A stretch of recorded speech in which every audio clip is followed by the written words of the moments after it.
Hey everyone, this is Aaron Vance coming to you from the balcony of our house in Bucaramanga, Colombia, in the Andes Mountains, and just excited about what God has done in 2024. I wanted to give you a quick update about the last couple of months. We started out the year going all the way across the world to India and Nepal. It was a surprise opportunity. Only had a bit less than 2 months of notice, but this was a great opportunity to teach pastors and train leaders there in Asia. And it was an exciting thing. We did 11 different pastors' conferences over the course of about a month, preached and taught over 40 times in different parts and different regions of India and Nepal, different dialects. But God worked in an amazing way. And I want to thank you to those who have prayed for that trip. I was back in Colombia in February. We started out with some great events. We started our Bible Institute. In March, I was able to travel to Chile to preach and teach in a pastors and leaders conference there with missionary Jason Holt. And he's been on the field for a bit longer than us, about 2 decades now. And I was able to learn from some of the ministry there because they're a little bit farther ahead than us. And it's an opportunity to teach more leaders and train more pastors. I just thank the Lord for those opportunities. Things here in Colombia have been going great. We've been seeing all sorts of new people get involved, not just in training in our Bible Institute. There's over 40 people training now, and also with the men training for ministry, there's about a couple dozen, 25 men or so that meet with me every week to train for pastoral type ministry, but also just to see new believers come. It never gets old. We get to see people get saved and baptized and discipled and join the churches. Every quarter our churches have new members classes, and usually those are full of people just excited about joining up with the church. And these local assemblies have been growing.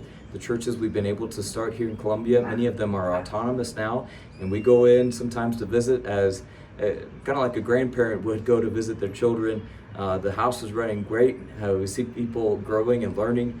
And so it's an amazing time for us here in the ministry. I want to thank you for praying for us.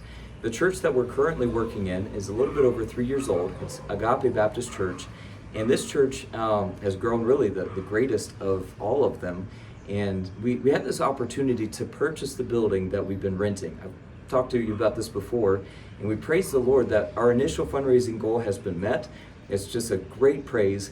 However, all of those funds are still at the mission in the States. And the reason we've waited is because the dollar was starting to fall in value.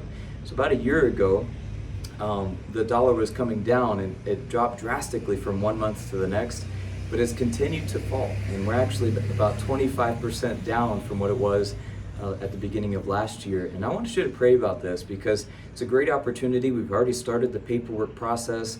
We're really just praying that the dollar value goes back up a little bit, because you can imagine 25% of a large purchase like this is substantial. And so either we need to raise more funds, or we need to just pray that the Lord brings in a change in the currency rate again. So would you pray about that with us? We praise the Lord for His work in our family. My wife's health it's a struggle day to day, but for the most part, she's doing a little bit better than she was a year ago. We thank you for your prayers for that. We're just taking one day at a time. Kids are growing up. Our oldest, Amira, she just turned 14 years old. It's very hard for me to believe that we have a 14-year-old daughter and an 11-year-old and a 9-year-old and a 6-year-old now. We praise the Lord for His work in our family. Such an honor to serve Him here on the mission field. Thank you for your prayers. Thank you for your support. You know, God uses faithful churches and faithful individuals like you to help us stay on the field. And everything that's happening here, all the multitudes of people getting saved and people getting discipled and trained for ministry, is really fruit that's added to your account. So we want to say thank you from our family to yours. If we can do anything for you, just reach out to us. We love to pray for you as well. God bless.